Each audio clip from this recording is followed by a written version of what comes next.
Question था। कितने question है ओवरऑल तुम्हारे टेस्ट पेपर में, देख के बताओ। 13 क्वेश्चन है रिलेटेड टू इलेक्ट्रोमैग्नेटिक इंडक्शन। ठीक है, ये चैप्टर है ना। फर्स्ट क्वेश्चन इसका जो था, इसमें एक डायग्राम बना हुआ है, हम यहाँ पे बना दे रहे हैं। ऐसा एक डायग्राम है, ऐसा ही है। और इसमें वायर में ये एक डायरेक्शन दिया है ए बी। पूछना क्या चाह रहा है क्वेश्चन, हम यहाँ पे रीड कर रहा था। Electric current flowing in a wire in the direction from B to A. B से ए की तरफ ये इलेक्ट्रिक करंट वायर में फ्लो हो रहा है। ठीक है, the direction of the induced current in the metallic loop kept above the wire is shown. Direction बताना था तुम्हें कैसा होगा। तो इलेक्ट्रोमैग्नेटिक इंडक्शन है, इसमें जो करंट होगा वो कौन सा करंट होगा, इंड्यूस होगा। ये तो मेन करंट है जो इसमें फ्लो हो रहा है बी से ए की तरफ। इंड्यूस करंट का नेचर क्या है, लेंज लॉ के अकॉर्डिंग मेन करंट का अपोज करता है। तो अगर मेन करंट इधर फ्लो हो रहा है तो इंड्यूस करंट उधर फ्लो होगा। इंक्रीजिंग डिक्रीजिंग की कंडीशन अलग होती है, यहाँ सिर्फ अपोज दिखाना है। तो अपोज अगर हम दिखाएंगे तो ये वायर में करंट इस तरीके से है, तो अगर कॉइल में भी इस तरीके से जाता है तो ये क्या होता है, क्लॉकवाइज, है ना। और अगर इधर से जाएगा तो एंटी क्लॉकवाइज। तो यहाँ करंट का डायरेक्शन तुम लोग के अकॉर्डिंग क्या होगा पहले, ठीक है। तो इसका आंसर क्लॉकवाइज हो जाएगा। समझ में आया कैसे। दूसरा वाला क्वेश्चन क्या है, तुम लोग सामने है। Use the Lenz law to determine the direction of the induced current when a rectangular conducting loop ABCD moved in a region of magnetic field which is directed normal to the plane of the loop away from the reader। क्या बताना है, use the Lenz law to determine the direction of induced current. Induced current का direction कौन सा होगा वो बताना है। कॉइल देख लो, पहले डायग्राम देख लो, अपना मार्क्स अपने लिखते जाना। अगर जिसने क्लॉकवाइज लिखा तो उसका 1 नंबर हो गया। इसमें एक रेक्टेंगुलर कॉइल इस तरीके से शो की जा रही है, इधर मूव कर रही है और ये फील्ड इस तरीके से। ये क्वेश्चन नंबर 2 है हमारा। ठीक है, ये कॉइल है, इसको ए बी, देखो जैसे हमने लिखा ऐसे बना है ABCD। ये है, ये डी है, तो बी इधर है, ABC और ये डी। ये अब ये कर रही है, इस तरीके से मूव कर रही है। तो क्या बताना है तुम्हें, use the Lenz law determine the direction of the induced current when rectangular conducting loop ABCD moved into a region of magnetic field which is directed normal to the plane of loop away from the reader. Reader से away, reader मतलब हम पढ़ रहे हैं तो हमसे दूर की तरफ उधर। तो वैसे भी क्रॉस बने हुए हैं, तो magnetic field is perpendicular to the plane of board और पेपर एंड इनवर्ड, अंदर की तरफ होगा। ये कॉइल ऐसे जा रही है इसमें, तो कॉइल का जो फ्लक्स होगा, जैसे मैं देख रहा हूं अभी इस कॉइल के अंदर सिर्फ एक क्रॉस आ रहा है। जैसे जैसे कॉइल आगे बढ़ेगी तो area in the magnetic field increase होगा ना। अभी सिर्फ इतना एरिया कवर कर रहा है, मैग्नेटिक फील्ड यहां तक है, इतना एरिया बाहर है मैग्नेटिक फील्ड में। जब ये कॉइल ऐसे अंदर जाएगी तो क्या होगा, एरिया बढ़ेगा। और फ्लक्स क्या होता है, phi equals to BA cos theta. Area बढ़ेगा, फ्लक्स बढ़ेगा, तो फ्लक्स इंक्रीज होगा। फ्लक्स इंक्रीज होने का मतलब क्या हुआ, इसमें जो करंट इंड्यूस होगा उस इंक्रीज का उसको अपोज करना है ना। तो कैसा होना चाहिए डायरेक्शन, अपोज करने के लिए एंटी क्लॉकवाइज होना चाहिए, है ना। तो इधर आ जाएगा एंटी क्लॉकवाइज, ये हो जाएगा। तो ये दूसरा आंसर हो जाएगा। तो जिसने सही किया तो उसके 2 नंबर हो गए, पहला दूसरा। अब तीसरे की बात करते हैं। तीसरा है फिर से इसी पे बेस्ड क्वेश्चन है, मतलब मैग्नेटिक लूप पे ही। बहुत जल्दी आ गए तुम।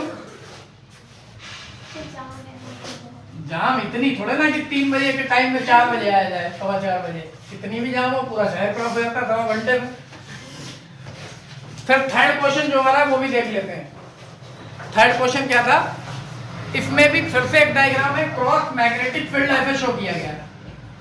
मैग्नेटिक फील्ड जब क्रॉस से शो करते हैं तो उसका क्या मतलब होता है, it is perpendicular to the plane of board और पेपर। हम बोर्ड पर लिख रहे हैं तो इसलिए हमारे लिए बोर्ड, तुम लोग पेपर पे लिख रहे हो तो तुम्हारे लिए पेपर। इसमें एक राइट ट्राइंगल गिवन है जो कि राइट ट्राइंगल नहीं है, जनरली ऐसे है ABC, फिर इसकी एक न्यू पोजीशन दी है A' B' C'। क्वेश्चन क्या कह रहा है वो जरा देख लेते हैं। A triangular loop of the band placed at the triangular loop है ABC moved completely inside the magnetic field which is directed normal to the plane of the loop away from the reader to the new position A dash B dash C dash. What is the direction of the current induced in the loop? Give reason. तो सबसे पहले देखो ये magnetic field है, इसमें ये loop थी triangular और मैग्नेटिक फील्ड क्या है ऐसा और ये लूप ऐसे जा रही है। तो यहां से पोजीशन इसने क्या ले ली, नई position A dash B dash. तो मैग्नेटिक फ्लक्स किस पर डिपेंड करेगा, B A cos theta. B दे रखा है इस लूप के प्लेन के परपेंडिकुलर, मतलब ऐसे है तो ये इनवर्ट परपेंडिकुलर, ये ऐसे मूव करे तो कहीं पर भी डायरेक्शन चेंज हो रहा है नहीं हो रहा, थीटा फिक्स है। मैग्नेटिक फील्ड यूनिफॉर्म है वो भी फिक्स है, और यहां भी ये पूरा loop inside the magnetic field था और यहां भी पूरा loop inside the magnetic field है। तो मतलब मैग्नेटिक फील्ड के अंदर लूप का एरिया बदल ही नहीं रहा, कहीं बदल रहा, सारा का सारा पहले भी इनसाइड था ए डैश बी डैश और दूसरी पोजीशन में भी इनसाइड है। तो ना एरिया में कोई चेंज हुआ, ना मैग्नेटिक फील्ड में कोई चेंज हुआ, ना एंगल में कोई चेंज हुआ। जब किसी में चेंज ही नहीं हुआ तो फ्लक्स में भी कोई चेंज नहीं होगा, जब फ्लक्स में कोई चेंज नहीं हुआ तो कोई करंट इंड्यूस ही नहीं होगा। तो इसका आंसर होना चाहिए नो करंट इंड्यूस्ड।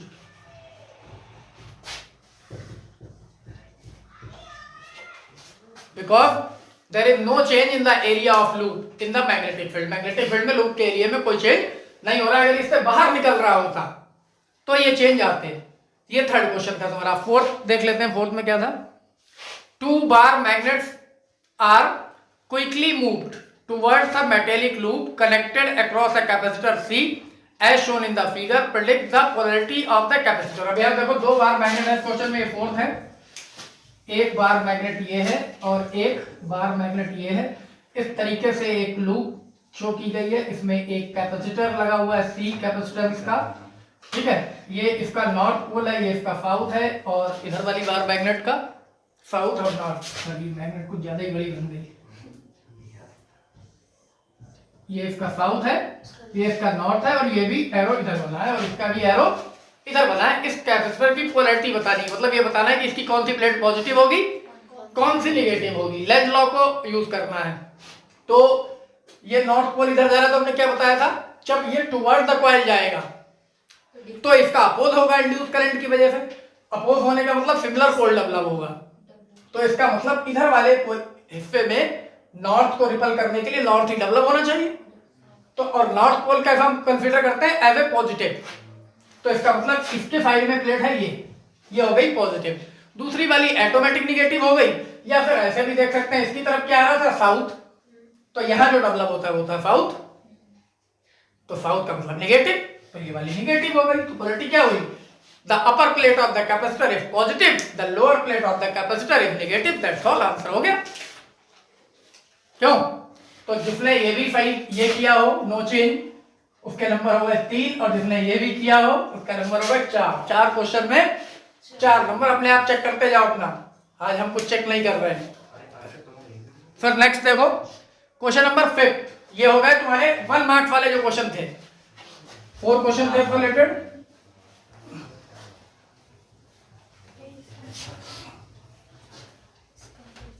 अब जरा 5th क्वेश्चन देख लेते हैं, वो शायद 2 मार्क्स का है।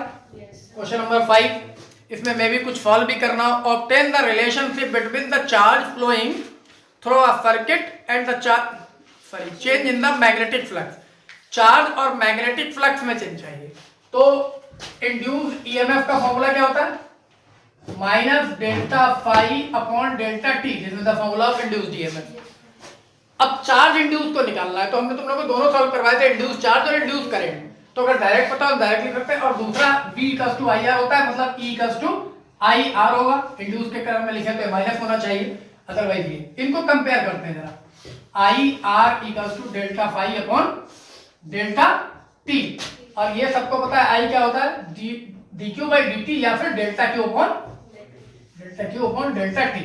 तो I के प्लेस में, क्योंकि चार्ज में रिलेशन निकालना है, delta Q upon delta T R delta phi upon delta T. तो ये डेल्टा टी तो कैंसिल हो गया, क्यू निकालना था, तो डेल्टा क्यू की वैल्यू क्या हो गई, R डेल्टा फाई। एक ये अब इन्होंने पूछा क्या वो बता देते हैं।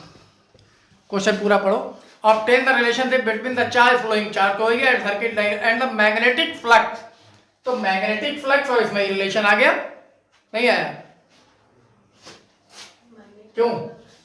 सॉरी ये कुछ मिस्टेक है, आर इधर है सर वो एन अपॉन आर वाला रिलेशन होगा। हाँ तो इसमें टर्म कहाँ है? अच्छा हाँ डेल्टा फाई अपॉन आर ये आएगा, delta Q equals to delta phi upon R. ठीक है, तो ये जिसका आया है तो मतलब 2 नंबर बिल्कुल फ्री के हैं। फिफ्थ क्वेश्चन था ये,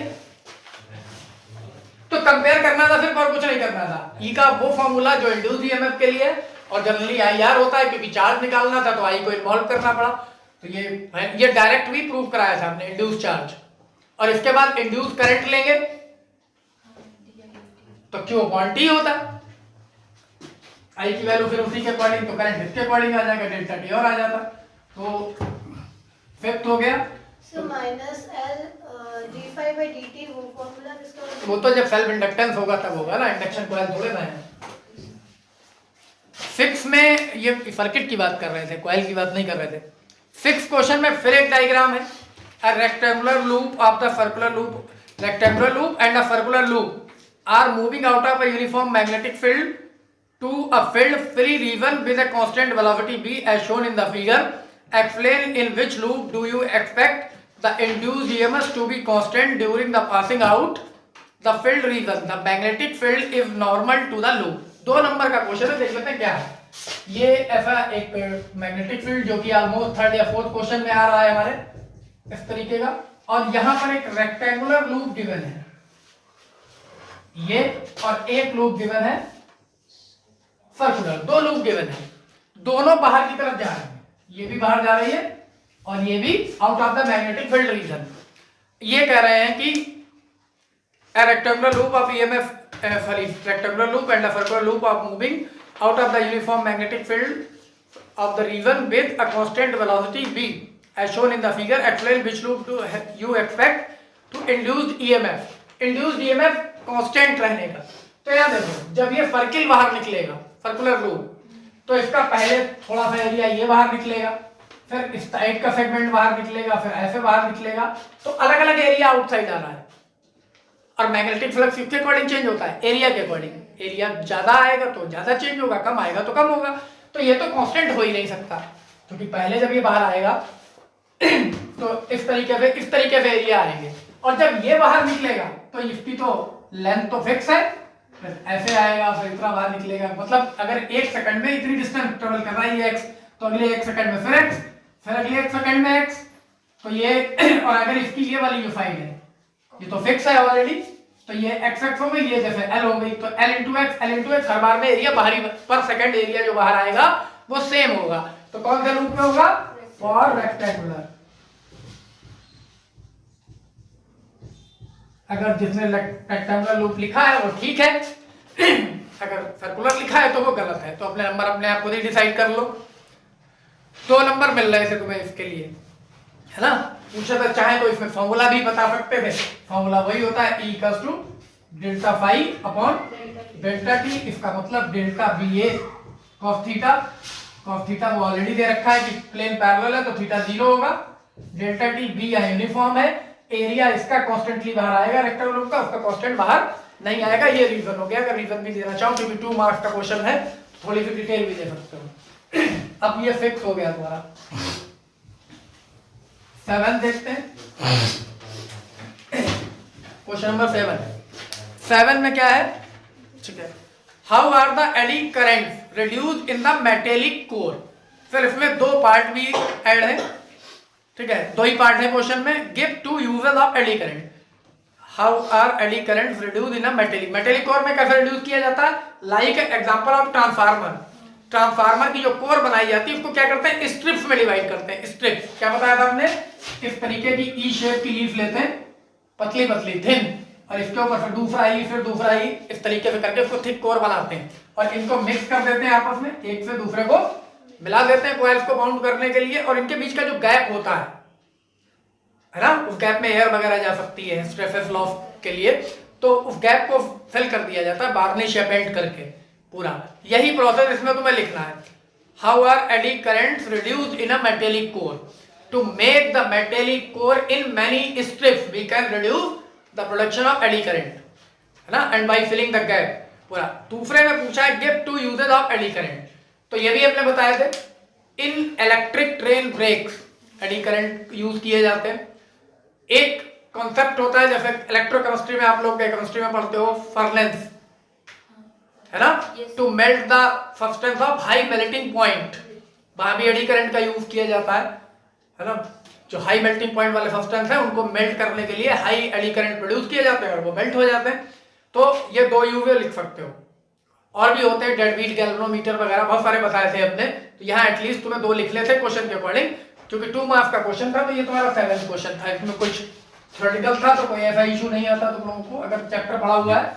7th के बाद 8th क्वेश्चन। 8th क्वेश्चन क्या कह रहा है वो भी देख लेते हैं। Obtain the expression for the mutual inductance of pair of a coaxial circular coil of radius small r and capital R given r is greater than r placed with their center coinciding। दो coaxial coils हैं, ऐसा देखो, ये और ये दोनों का centre common है, एक्सल भी कॉमन है, एक की रेडियस r है और दूसरे की रेडियस कैपिटल R है, ये सामने भी दिख रहा है और दिया भी है, r is greater than r। अब इसके अकॉर्डिंग कह रहे हैं obtain the expression for the mutual inductance of a pair of a coaxial circular coil of radius small r and capital R are placed with their center coinciding, यही है ना। तो इसमें से किसी एक में हम करंट फ्लो करा देते हैं लाइक दिस I, क्यों, तो इसके सेंटर पे मैग्नेटिक फील्ड कितना होता है, मैग्नेटिक फील्ड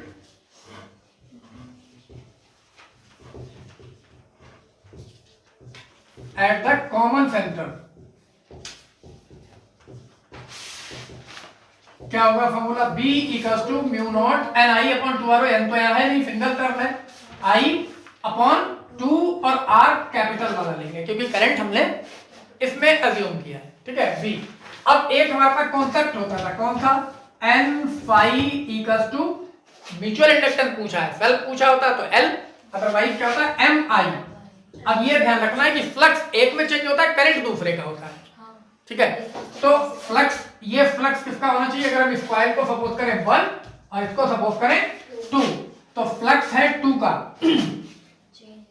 और I है 1 का। ये लिखने का तरीका पता है, अदरवाइज तो ऐसे ही है। तो 1 तो ये अंडरस्टूड है क्योंकि 1 में इसने करंट को फ्लो कराया, एक रिलेशन तो हो गया ये। n यहां पर है नहीं तो जस्ट phi2 यहां पर लिख सकते हैं, n equals to 1, phi2 equals to m, I1 just I है, I1 इक्वल्स टू I ही सपोज कर रखा है हमने, ये इस पर्टिकुलर कंडीशन में तुम लिखना चाहो तो I1 भी लिख सकते हो। आल्सो अगर हम phi2 डायरेक्ट निकालते हैं इसका तो वो क्या फॉर्मूला होता है, BA, phi2 equals to B2A, A2, तो B2 और B1 एक ही है क्योंकि B2 तो है ही नहीं गई, इसी पे कॉमन सेंटर है तो इसमें जो करंट फ्लो हो रहा है उसी की वजह से आ रहा है। तो इसका मतलब ये जो B2 की वैल्यू है वो यही रहती, लेकिन हम अगर B को ना भी लिखें, इसको B मान रखा है इसमें तो B है, फिर B1 B2 का है नहीं, जस्ट B है। A2 पाई R स्क्वायर होगा, तो और कौन सी होगा, स्मॉल r स्क्वायर, क्योंकि R2 सेकंड वाले की रेडियस क्या है, स्मॉल r, 1 लेते तो R कैपिटल R लेते, एक ही हो गया। इसको कंपेयर करते हैं, जैसे इसको इक्वेशन फर्स्ट ले लें और इसको इक्वेशन सेकंड, तो फ्रॉम फर्स्ट एंड सेकंड, इसमें है mi और इसमें है b पाई r स्क्वायर, तो यहाँ पे m निकालना है, m है b pi r square upon i, या फिर b की वैल्यू भी हम प्लेस कर सकते हैं जो कि है mu naught i upon 2r pi r square upon i, तो ये i कैंसिल हो जाएगा, mu naught pi r square upon 2r, this is the mutual inductance between these two coils जो गिवन है। अब जिसका ये आ रहा है तो उसका सही है, जिसका ये नहीं आ रहा है उसका गलत है, अपना चेक करो।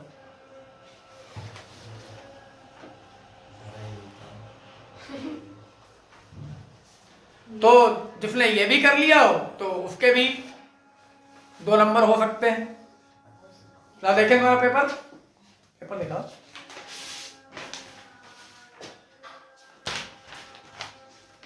Three 4 5 6 7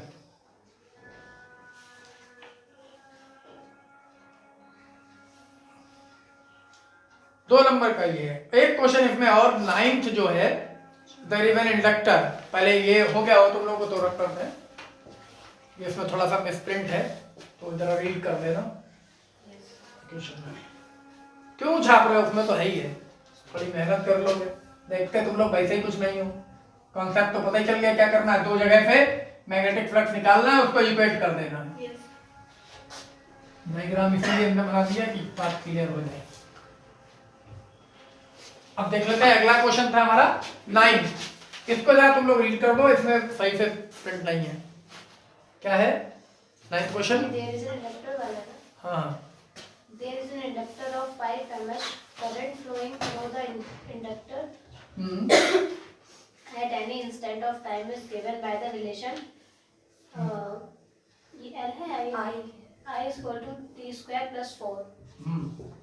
If I is in ampere and t is in second, find out first EMF induced in the inductor at t is equal to first second and t is equal to 3 second. And question number second, plot आगे मैंने t equals to EMF versus I t graph. अच्छा ठीक है, तो question क्या कह रहे हैं, एक इंडक्टर है जिसका कितने 5 लिखा ही नहीं हमने, 5 मिली हेनरी गिवन है, मतलब 5 इंटू 10⁻³ हेनरी, और उसमें जो करंट है वो इस रिलेशन के अकॉर्डिंग दिया है। ये इंड्यूस ईएमएफ जानना चाह रहे हैं t इक्वल्स टू 1 सेकंड पर और t इक्वल्स टू 3 सेकंड पर। तो सबसे पहले जो E का फॉर्मूला, अब मोनिका जो भी तुम बोल रही थी वो फॉर्मूला यही यूटिलाइज होगा, -L/di/dt, क्योंकि ये इंडक्टर है, L इसमें ऑलरेडी दे रखा है, मतलब -L की जगह पर 5 इंटू 10⁻³ d/dt, और I की ये जो वैल्यू है t² प्लस 4, इसको डिफरेंशिएट करना पड़ेगा, 5 इंटू 10⁻³ अब इसको जो डिफरेंशिएट करेंगे t की रिस्पेक्ट में तो 2t हो जाएगा प्लस 4 का 0 हो जाएगा, 4 तो कंप्लीट डिविड है, तो ये क्या बचेगा 2, मतलब ये 10 हो जाएगा, मल्टीप्लाई करेंगे तो -10⁻⁻² रह जाएगा t, ये वैल्यू रह गई ईएमएफ की। तो at t equals to 1 second, e equals to क्या जाएगा 1 रखेंगे तो -10⁻² वोल्ट, और at t equals to 3 second e equals to minus क्या वैल्यू है 10⁻² इंटू 3, तो मतलब 3 इंटू -3 × 10⁻² वोल्ट। ये दो ईएमएफ आ गए, ठीक है। अब क्या पूछा है आगे, plot EMF versus T graph, EMF induced in the inductor T1, हाँ ये तो प्रिंट सही है, plot E versus T graph, E और T के बीच में ग्राफ प्लॉट करना है, तो ग्राफ क्या है E और T, अब यहां देखते हैं। सबसे पहले तो नेगेटिव आ रहा है, तो ये क्वाड्रेंट जो बनेंगे वो ऐसे बनेंगे, नीचे की तरफ वाले वैसे हम ऊपर वाले बनाते हैं, इसमें एक माइनस है तो नीचे की तरफ बना, तो माइनस कौन सा है E है, तो E को इसका मतलब हम इस पर नोटिस करेंगे और T को इस पर, क्योंकि टाइम तो नेगेटिव है नहीं, टाइम तो पॉजिटिव है, तो ये ओरिजिन हो गया, मतलब ये है पूरा क्वाड्रेंट, हमें जरूरत इतना है इसलिए मैं बना रहा है।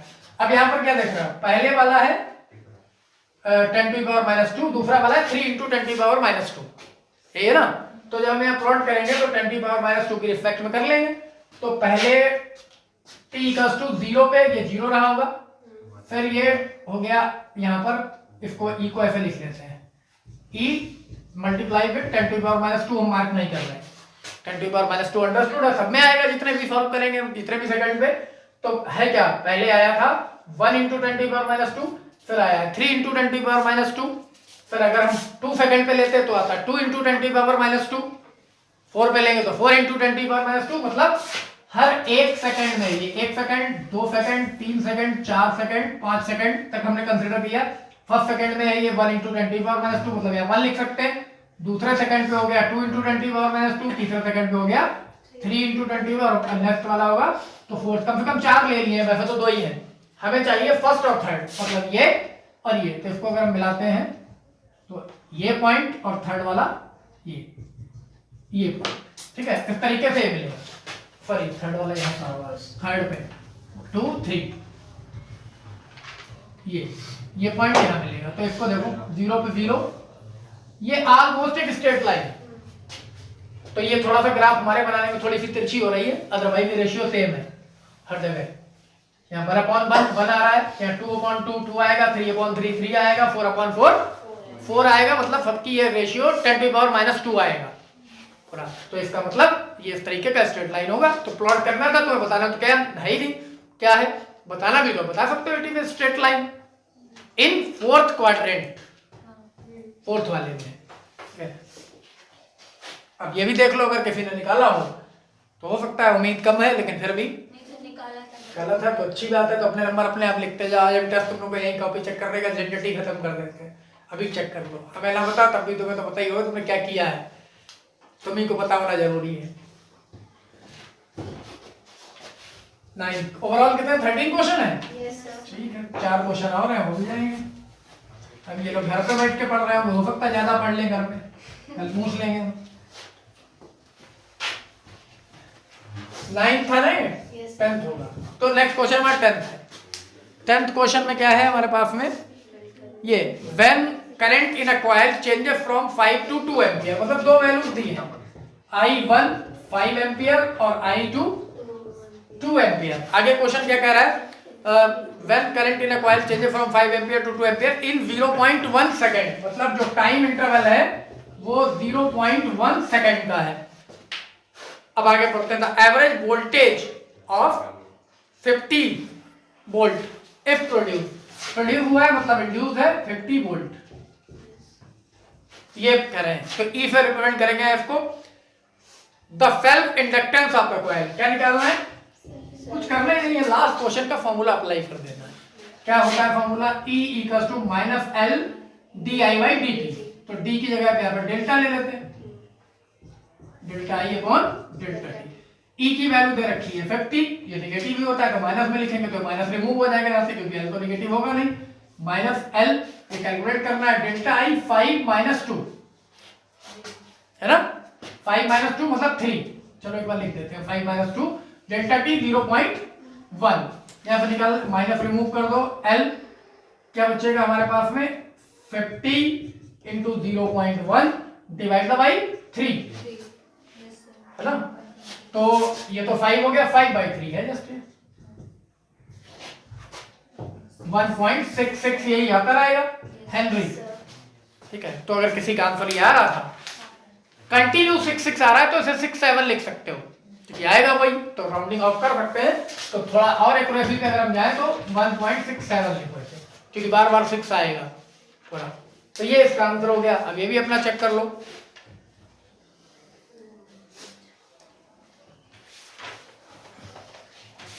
तो ऑप्शनल क्वेश्चन था तो ऑप्शन है ही है इसमें, तो कौन सा वाला आ रहा है, ए वाला, तो इसका आंसर ए सही हो जाएगा एमसीक्यू पार्ट में। अब जरा 11th क्वेश्चन भी देख लेते हैं। 11th क्वेश्चन में क्या है, तो यहाँ पर पहले मार्क कर दो क्योंकि ये एमसीक्यू क्वेश्चन था, आंसर में ए ऑप्शन करेक्ट है जो गिवन है। फिर दूसरा वाला 11th क्वेश्चन देखते हैं, Lenz law of electromagnetic induction is as per law of conservation of, 4 option given है, energy, momentum, angular charge, electromagnetic force. तो सबको पता है Lenz law is based consequence of the energy conservation law, तो इसका भी ए ही हो जाना चाहिए। तो मतलब 11th क्वेश्चन का आंसर फिर से ए होगा, एनर्जी, क्योंकि ईएमएफ को इंड्यूस कराने के लिए वर्क डन होता है और वर्क डन एनर्जी तो होती है, तो इसलिए ये भी हो गया। सर 12th क्वेश्चन की अगर बात करें, 12th ये भी ऑप्शनल है क्वेश्चन, मतलब एमसीक्यू स्टाइल में है। A metal plate is getting heated it can be because, मतलब कोई मेटल प्लेट हीट हो रही है, रीजन दिए हैं 4 ऑप्शन में, तो इसमें से कौन सा ऑप्शन सही है ये बताना है। देख लेते हैं, फर्स्ट ऑप्शन है अ direct current is passing through the plate. Direct मतलब डीसी करंट, बैटरी से आने वाला करंट अगर किसी मेटल में पास कराया जाए तो क्या वो हीट नहीं होती, होती है, तो होती है, तो मतलब बिकॉज ये रीजन बताना है, metal plate is getting heated it can be because, किसकी वजह से हो सकता है वो बताना है। अ direct current passing through the metal plate, तो यस होगा, हीटेड होगी, पहले ही हो गया। अब चेक कर लेते हैं कहीं और भी तो नहीं है, क्योंकि इसमें सारे ऑप्शन हमें लग रहे हैं कि जो ऑलमोस्ट गिवन है वो रीजन है।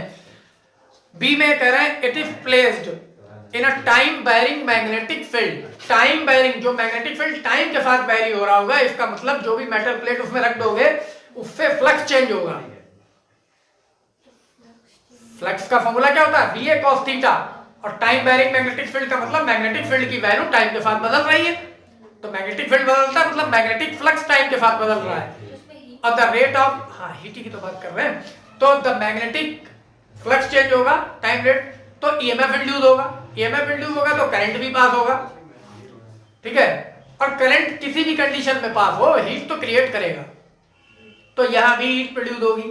या दूसरा रीजन भी हो, एडी करंट प्रोड्यूस होते हैं जब कोई कंडक्टिंग प्लेट किसी टाइम वेरिंग मैग्नेटिक फील्ड में रखी जाती है या यूनिफॉर्म मैग्नेटिक फील्ड में मूव करती है, तो उसमें कुछ न्यू टाइप के करंट प्रोड्यूस होते हैं जिनको नेम दिया गया एडी और Foucault current. Production of eddy current की डेफिनेशन में भी ये है, तो वो भी हो जाएगा। तो इसका मतलब बी इज ऑल्सो करेक्ट, ए भी सही है, बी भी सही है, सी भी देख लेते हैं।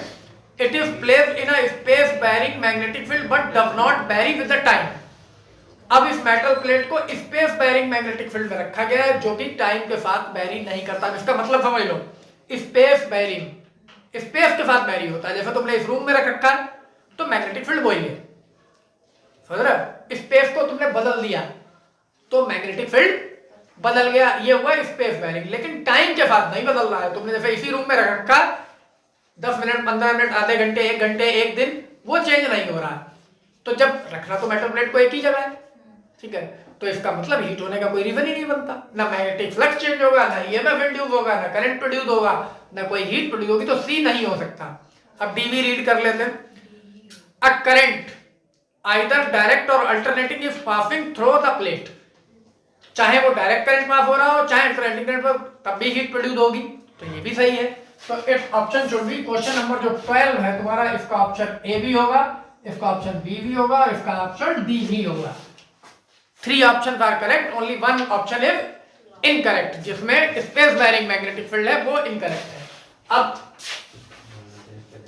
लास्ट बट नॉट लीस्ट वाली बात आ गई है, लास्ट क्वेश्चन है दूसरे इसका 13। तो 13th क्वेश्चन में एक डायग्राम दिख रहा है, इन अ कॉइल ऑफ रेजिस्टेंस 10, और एक ही तुम्हें बता देते हैं, इसके आगे जो तुम्हें लिखा हुआ लग रहा है, पहले हम भी यही समझे थे, ये एक्चुअली पाई नहीं है, देखो यूनिट ओम, तो कंफ्यूज मत होना है, इसलिए बता देते हैं जो रेजिस्टेंस दिया है वो 10 ओम है, ये जो पाई जैसा लग रहा है प्रिंटिंग की वजह से, क्योंकि इसे टाइप करने वाले को ओम सिंबल नहीं मिला, उसने पाई प्रिंट कर दिया, हमें लगा ये की है। तो the induced current developed by the changing magnitude of the change in flux through the coil is weber if, ठीक है। 2 मिस प्रिंटिंग है इसमें, लास्ट सेंटेंस में भी है, through the coil is weber, in weber होना चाहिए, वेबर में कितना होगा वो बताना, और एक डायग्राम बना वो दिखाते हैं। डायग्राम देखो, इस तरीके का एक डायग्राम है, ठीक है, या इधर बना ले इसको रख करके, ऐसे बना लेते हैं, क्या है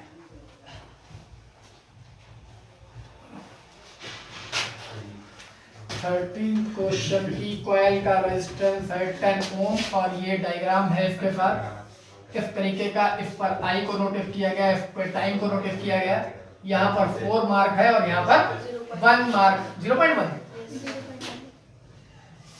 0.1 सेकेंड, तो ये सेकेंड में है, ये एम्पियर में है इस ग्राफ के अकॉर्डिंग। अब क्या कह रहे हैं, in a coil of resistance 10 ohm the induced current developed changing magnetic field magnitude of the charge in through, flux निकालना है, तो एक फॉर्मूला हमारे पास होता है Q इक्वल्स टू IT,